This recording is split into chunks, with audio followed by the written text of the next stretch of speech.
새해를 맞이해서 달리기를 시작해 보시는 분들 굉장히 많으십니다. 하지만 날씨가 추워가지고요. 좀 더 날씨가 따뜻해지면 시작해야겠다 이렇게 생각하시는 분들도 많을 거고, 여러분들 아마 주변에 계신 분들에게 달리기를 많이 추천하실 텐데 그분들도 이런 얘기 많이 하실 거예요. 지금은 좀 추워가지고 한 3월이나 4월 봄 되면은 그때 달리기 시작할래, 그때 얘기해줘, 뭐 이렇게 좀 하시는 분들이 많으실 거예요. 하지만 추운 겨울 달리기가 굉장히 이점이 많다라는 그런 기사가 나와가지고요. 여러분들에게 간단히 소개를 드리겠습니다. 먼저 추운 날씨에 달리기를 하게 되면요. 우리 몸은 체온을 유지하기 위해서 다양한 활동을 하게 되는데요. 첫 번째로 갈색 지방을 많이 만들어냅니다. 우리가 아무리 운동을 열심히 하셔도 몸은 계속해서 지방을 만들어내거든요. 특히 겨울에는 좀 활동량은 줄어들고 먹는 거는 고단백질, 고칼로리 음식들을 많이 먹다 보니까 지방이 다른 계절보다는 조금 더 많이 만들어질 겁니다. 그런데 달리기를 하시거나 운동을 하시면요, 겨울에 갈색 지방을 만듭니다. 이 갈색 지방은 흰색 지방에 비해서 열을 좀 더 잘 만들어내고 체온을 유지하는 데 도움이 되거든요. 그러다 보니까 겨울에는 이런 갈색 지방을 만들죠. 그런데 집안에만 내가 가만히 있고 몸을 뭐 이렇게 열을 낼 만한 일이 별로 없다고 한다면은 그때는 흰색 지방이 많이 만들어지게 되고, 바깥에 나가셔가지고 활동을 하시고 실내에서라도 운동을 계속 하시게 되면 그때는 갈색 지방이 많이 만들어지게 돼요. 자, 그리고 이 갈색 지방은 아까 얘기한 것처럼 소모가 잘 되는 그런 지방이에요. 그래서 이런 것들은 칼로리 소모량도 좀 많고 하다 보니까 나중에 빼고 싶을 때도 좀 더 수월하게 빠지는, 체중 조절하는데 좀 도움이 되는 지방이라고 하면 좀 웃긴데, 아무튼 방해는 적어도 안 되는 그런 지방이라고 볼 수 있거든요.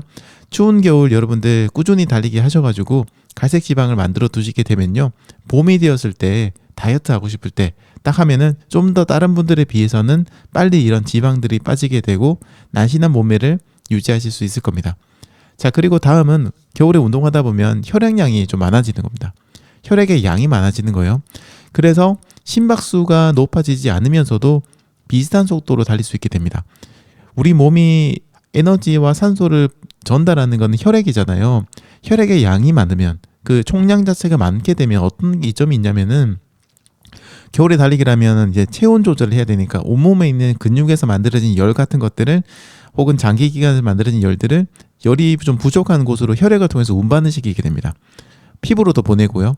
그렇게 되면은 다른 근육으로 다시 이제 에너지를 전달하는데 필요한 혈액의 양이 좀 부족하게 되죠. 적게 되죠. 그러니까 운동의 퍼포먼스가 좀 떨어지는데, 혈액의 양 자체가 많다 보면 아무래도 충분히 다른 데다 열을 전달하고서도 남는 그런 혈액이 있으니까 이런 것들을 운동하는 데 쓰게 되고, 뭐 두뇌로도 충분히 보낼 수 있게 돼요.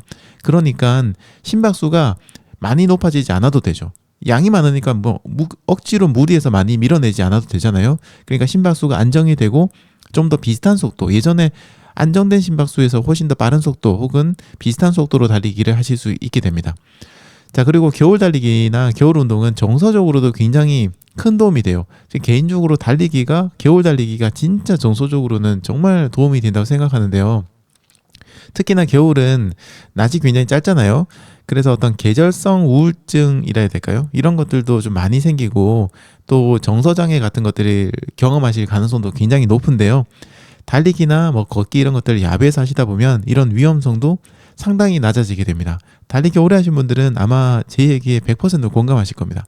우리가 정말 힘들고 참 가슴 아픈 일이라든지 마음이 아픈 일, 스트레스, 너무 짜증나는 일, 이런 화가 나는 일, 이런 일이 있어도 나가서 달리기를 쭉 한 30분 혹은 1시간 정도 이렇게 쭉 하고 들어오면 뭔가 마음이 좀 홀가분해진 듯한 그런 느낌과 함께 이겨낼 수 있을 거라는 그런 자신감 같은 것도 들고요. 그 다음에 저 같은 경우에는 그 안 좋았던 일을 좀 긍정적으로 보게 되는 것 같아요. 뭐 괜찮아라고 본다든지, 아니면 이게 안 좋은 일은 맞기는 맞지만 그래도 내가 여기서 이런 점들은 배울 수 있을 것 같아. 이런 일이 생겼기 때문에 내가 좀 더 노력을 할 수 있는 것 같아. 이렇게 정서적으로 굉장히 긍정적인 결과가 나오더라고요. 그래서 오히려 안 좋은 일이 있을수록, 힘든 일이 있을수록, 몸이 피곤하고 힘들고 정신적으로 힘들수록 어떻게든 나가셔가지고 걷기를 하시던 달리기를 하시던 움직이셔야 됩니다. 그러면은 훨씬 더 나아지실 거예요. 이제 여기까지가 기사의 내용인데, 저는 또 몇 가지 제 경험을 기반으로 해서 추운 겨울 달리기의 이점을 몇 가지 좀 얘기해 보겠습니다. 일단은 자존감이 올라가요. 추운 날은 당연히 사람들이 활동량이 줄어듭니다. 그런데 그거를 이겨내고 꾸준히 달리기를 하시게 되면요. 자기 자신에 대한 신뢰가 좀 높아지게 돼요. 특히나 어려운 상황을 이겨내는 능력이 있다라고 믿게 되고요. 힘든 환경에서도 나는 꾸준하게 뭔가를 해낼 수 있는 사람이야. 이런 좀 믿음이 생기게 되죠. 그리고 이런 긍정적인 경험들은 뭐 지금 당장도 도움을 줄 수 있기는 하지만요. 장기적으로 이런 것들이 쌓여있고 쌓여있게 되면 굉장히 큰 도움이 됩니다. 뭔가 내면에 단단한 어떤 바닥이 만들어지는 그런 느낌이랄까요? 그래서 저는 개인적으로 수험생이라든지 굉장히 중요한 일을 앞두신 분들이라면 더더욱 이런 경험이 중요하니까 겨울에도 달리기라든지 뭐 걷기도 괜찮고 어떤 운동이든 괜찮습니다. 아무튼 이런 것들을 겨울에 좀 꾸준히 하시는 게 중요하다고 생각되고요. 제가 늘 비교와 경쟁 같은 걸 하지 말라고 얘기를 많이 드리지만 이번만큼은 비교를 하셔도 괜찮아요. 제가 아까 그런 얘기 드렸잖아요. 1월 1일에 밖에 나갔더니 운동하신 분들이 정말 많으시더라. 하지만 한 달만 지나면 3분의 1밖에 남지 않는다. 나는 끝까지 살아남는 사람이 되겠다. 이런 얘기를 들었는데 약간 비교이기도 하지만 그런 비교는 저는 괜찮다고 생각해요. 나는 이겨낼 수 있다. 다른 사람들이 힘들어서 운동을 그만둬도 나는 끝까지 해내겠다. 이런 것들, 그리고 내가 진짜로 그렇게 해냈다. 이렇게 되면은 여러분 자존감이 이렇게 진짜 뿜뿜뿜 올라가게 되면서 앞으로 여러분들이 어떤 일을 하시던 뭔가 자신감 있게 일을 진행할 수 있고요. 일이나 공부 모든 게 다 그래요. 그런 에너지, 힘이 굉장히 중요합니다. 예전에 저희 뭐였더라? 영화 중에 기생충이란 영화 보면은 그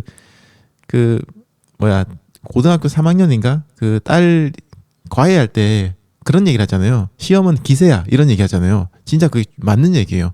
이런 기세가 있으면 되는데 이 기세라는 게 여러 가지 의미가 있겠지만 저는 이런 자존감 같은 것도 굉장히 중요하다고 생각해요. 그래야지 움츠러들지 않고 치고 나가는 그런 힘이 생기거든요.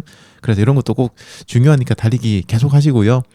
그리고 우리가 이제 달리기를 한때만 하고 말 건 아니잖아요. 그래서 앞으로도 계속 달리기를 할 건데 봄 달리기에 대한 웜업이 됩니다. 겨울에 어느 정도 달리기를 하신 분들은 진짜 확실히 봄 달리기가 엄청 수월해요. 여름 달리기를 해보신 분은 가을에 왜 이렇게 내 몸이 잘 나가지? 이런 느낌을 받으실 텐데 겨울 달리기를 꾸준히 하신 분은 봄이 되었을 때 내가 진짜 달리고 싶다는 느낌이 들었을 때 몸이 나가는 게 완전히 다릅니다. 왜냐면 이미 겨울 동안 약간의 어떤 계절적인 웜업이라 될까요? 이런 과정들을 거쳤기 때문에요. 봄이 되어서 이제 내가 달리기를 정말 하기 좋은 환경이 되었을 때 바로 높은 수준의 훈련을 하시거나 어떤 목표를 달성하기 위한 달리기를 하실 때 좀 더 수월하게 하실 수 있습니다. 그런데 만약에 여러분들이 겨울에 달리기를 하지 않고 그냥 뭐 쉬거나 그렇게 계시다가 봄이 되어서야 내가 달리기를 시작하려고 한다. 그러면은 이 약간 웜업 단계를 다시 겪으셔야 돼요. 그런 훈련을 바로 높은 수준의 훈련을 하신다거나 마라톤 대회 나가서 막 세게 달리시면 당연히 부상을 당하게 되거든요. 그러니까 봄이 돼서 몸을 풀기 시작하게 되면은 뭔가 타이밍이 약간 한 박자 늦는다는 느낌이 들어서 사람이 조바심이 들기 시작합니다. 특히 봄에 있을 마라톤 대회를 덜컥 신청하신 분들 있죠. 이런 분들의 경우에는 지금 1, 2월은 추우니까 좀 이따가 3월부터 천천히 운동해야겠다라고 생각하시는 분들 계실 거예요. 근데 3월부터 해보면은 갑자기 막 긴장이 됩니다. 이거 이제 한 달 반밖에 안 남았네. 조금밖에 2달밖에 안 남았네. 한 달 조금 넘게밖에 안 남았네. 한 달 동안 내가 어떻게 해야 되지? 이렇게 조바심이 들기 시작하니까 점점점 무리한 달리기를 하시게 되고 또 그런 무리한 달리기를 하다 보면 당연히 부상을 당하거나 그렇게 돼서 결국엔 상반기에 달리기를 망치게 됩니다. 그래서 달리기 하신 분들이라면 겨울이나 여름 달리기 강하게 하실 필요는 없습니다. 중요한 건 꾸준하게 한다는 거 이거 잊지 마시고 꼭 해주시기 바랍니다. 자, 그리고 다음으로는요. 면역력이 올라가요. 지금 제가 감기 걸려가는 목이 아픈 상태에서 이런 얘기하면 좀 웃긴데 그래도 저는 예전에 비해서는 진짜 감기 안 걸리거든요. 겨울이 되면 여러분들 감기도 걸리기 쉽고 또 몸을 움츠리다 보면은 면역력이 내려가는 경우가 많은데요. 그런 것들은 면역력이 또 내려가게 되면은 평소에 좀 자주 아프거나 사회생활 하는데도 어려움이 좀 많아요. 그런데 운동을 꾸준하게 또 겨울에 하시게 되면 이런 면역력도 많이 키울 수 있게 되고 또 유지를 할 수 있게 되어서 겨울을 조금은 더 건강하게 보내실 수 있을 겁니다.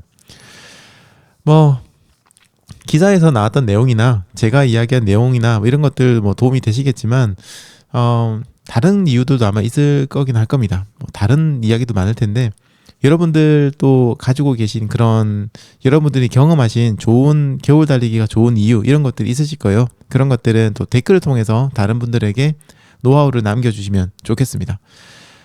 말은 이렇게 하지만 춥기는 춥습니다. 춥긴 춥죠.